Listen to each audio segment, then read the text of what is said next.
All right, we're going to get right into it. Man, you guys have been hearing Donald J. Trump talking about drill, baby, drill. We need to be energy independent.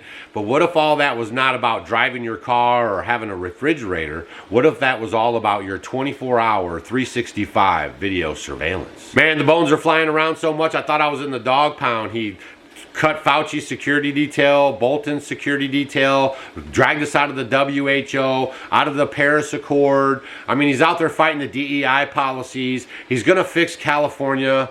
He's going to fix North Carolina. And everything is going good, right? Like MAGA is out there just woo, woo, woo. So right now I want to share with you guys a post that I put up that got 11.1 million views. Holy smokes. And basically what you're seeing right here is a picture of Donald J. Trump with J.D. Vance and Elon Musk. And in the bottom right corner, I circled the word Palantir. Now, a lot of people are not familiar with Palantir, so I'm going to show you this video right here that kind of gives you a little summary of what is Palantir. After 17 years on the private market, data analytics company Palantir is ready to make its public market debut. Co-founded by Peter Thiel back in 2003, its mission, providing software that customers use to integrate volumes of data from images to spreadsheets into a central platform where it can then be securely analyzed and interpreted. News of Palantir's plans to go public, as well as its recent announcement that it will be relocating its headquarters from Palo Alto to Denver, has put the secretive software company in the spotlight. Best known for its work with U.S. government agencies like the CIA, the Department of Defense, and most controversially, Immigration and Customs Enforcement, the company was founded following 9/11 with the goal of defending American interests. Confusion remains about what it is exactly that Palantir does, and why their work with law enforcement agencies has raised eyebrows.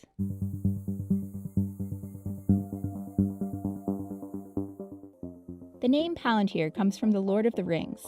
In the fantasy series, Palantiri are spherical stones that help powerful users see what is going on in other parts of Middle-earth and communicate with each other.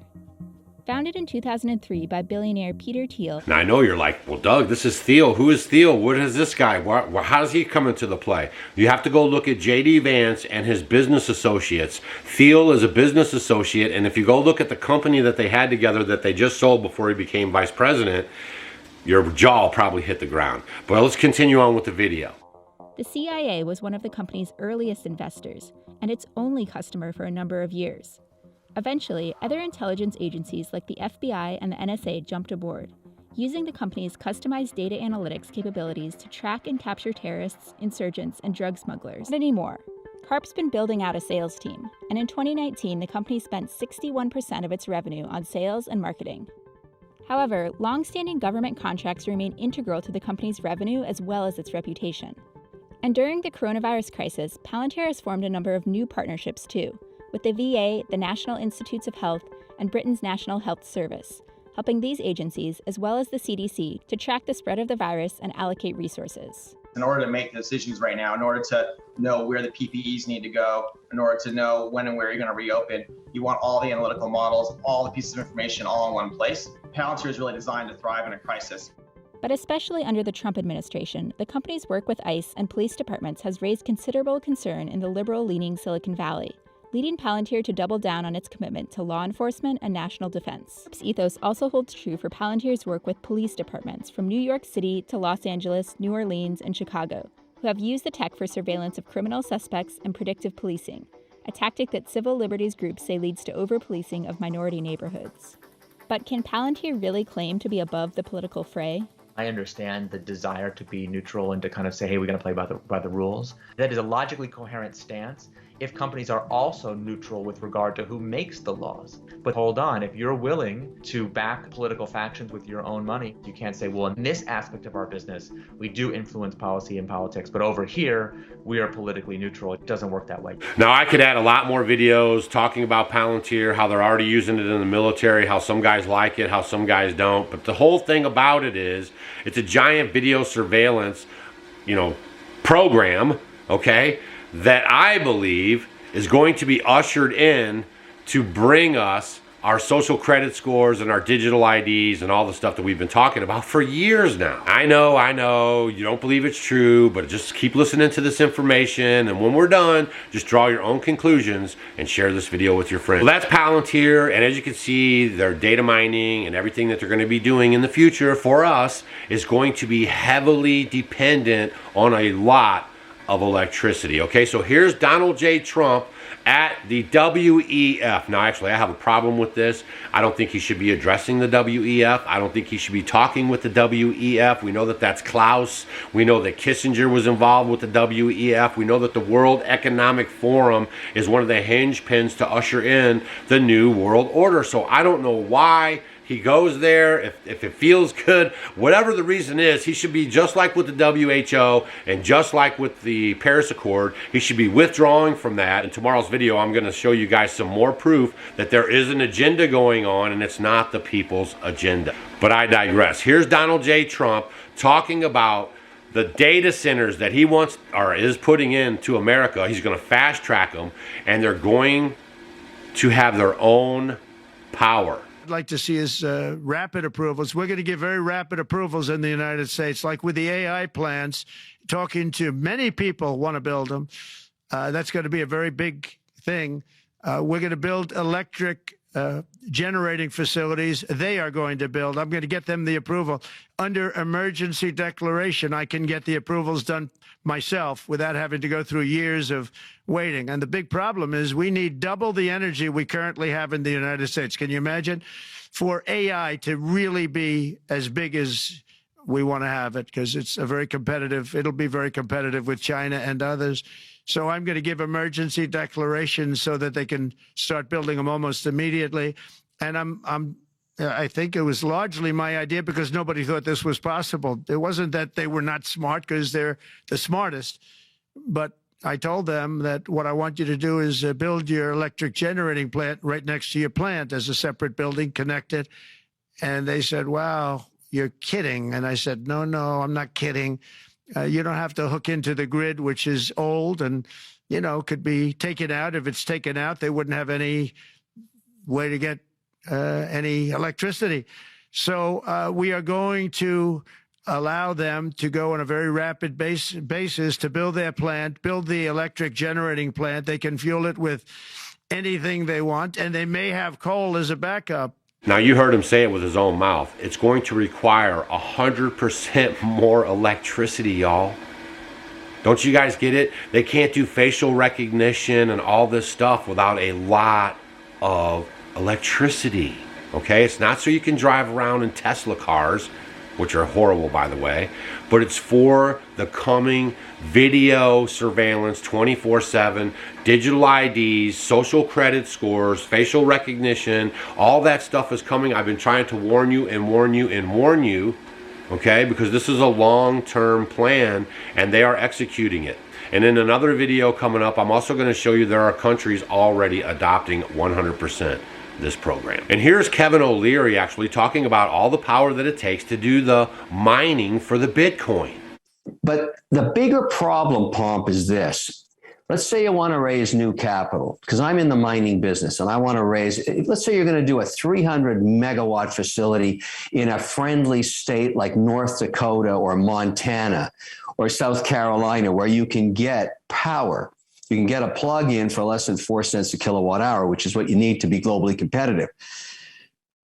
You have to find a power source behind the meter. In other words, where you can prove to someone that you are compliant from a carbon perspective. And that really points to nuclear power and hydropower. So all of a sudden, places like northern Norway, where we have a facility being built in a company called BitZero, we're behind the meter. Every electron comes from a giant hydro dam. No need for a carbon audit. And now the way they're going to sell this to the public, right? Because they always go after your health, right? Because, everyone just wants to beat cancer, right? The big long lie of pharma and cancer has been killing people for a long, long time. All you have to do is look up Dr. Gershon and read his story, and you will see how you've been bamboozled, okay? But here's a guy from Stargate, and he's selling you on the centers, okay, the data centers. And if you look right to his left while he's talking, that's the little Japanese guy that gave $500 billion to get this stuff going. The data center we already built, it was the largest computer ever built. The data center we're building will surpass it and be the largest computer ever built, which enables this AI, which will allow personalized medicine. This is going to touch all of us.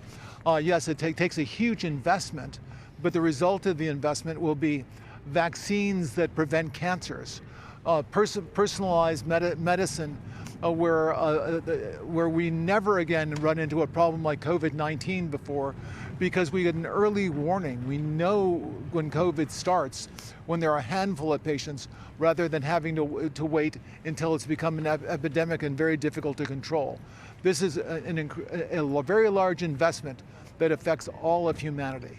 If you know anything about this stuff, or if you've done any homework outside of what the media tells you, you know that they're not going to be able to have vaccines for cancer or any other thing. And it's my opinion that there is no such thing as a good vaccine. Had to break that up a little bit because YouTube is still demonetizing and removing videos that go against the narrative of putting mRNA technology into your body, okay? Why are they so hell-bent on putting mRNA technology in your lettuce, in your cows, in your pigs, in your chickens, and in your arm? Please leave a comment down below on why you think that is. Before we get out of here, and I just hipped you to Palantir and the data centers and all the energy they're going to require, and you know how they're going to build energy independent data centers with nuclear or possibly hydro, and as you heard Donald Trump say, or with anything you can power it with, because that's how important those data centers are to the whole program. Before we get out of here, I'm going to leave you a picture of the 2025 budget that provides ongoing funding for nanotechnology, mRNA vaccines. You cannot make this stuff, y'all. If you're just surface level, you know, living out there, watching the little regular media and stuff, you're not going to see any of this stuff coming. But if you get out there and try to dig for yourself and look up these connections, you know, like when Donald Trump hired Barr, the first thing I did was went to go look up who is Barr's daddy, right? Like, who is Barr's daddy? Because usually if you go look up where they come from, the nut doesn't fall far from the tree. And when I saw that Trump hired Barr and who Barr's daddy was, I knew that was going to be a big mess. And I was right.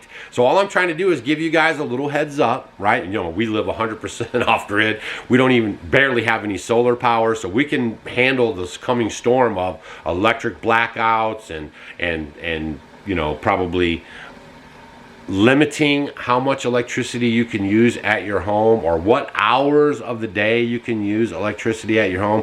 I believe that that may be in our future. That funding ongoing for mRNA. You know, Donald Trump was the father of Operation Warp Speed. He does not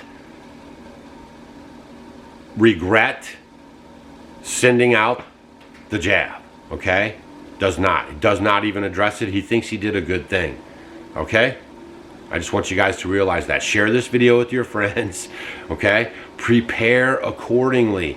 Maybe join the university.offgridwithdougandstacy.com so you could learn how to live off-grid more, okay? Because I don't know how long this is going to take, but it is headed there. It's headed for digital ID, facial recognition, social credit scores, limited movement. That is your future for humanity. And they already have it in place, and they're building on it and building on it and building on it every single day. Who came to the White House, right? Mark Zuckerberg, who doesn't even own Facebook. He's a CIA plant. The government owns Facebook. He's just a face man. But all of a sudden now he's Mr. Free Speech, right? Elon Musk. Okay, go look up who Elon Musk's grandfather is. He's into the techno tyranny. They want to have computers rule humanity because people are just too stupid. All right, go look this stuff up and share this video with your friends. And also, don't operate out of fear. I'm not fearful here. There's no fear here. I'm just trying to present the information so you can plan accordingly and so you can be prepared and not scared. All right, share the video with your friends. We'll see you guys on the next video because I'm going to start banging them out again, one every day now. All right, I got caught up with my stuff around here. We'll see you guys tomorrow. Oh, man. Buckle up, Buttercup.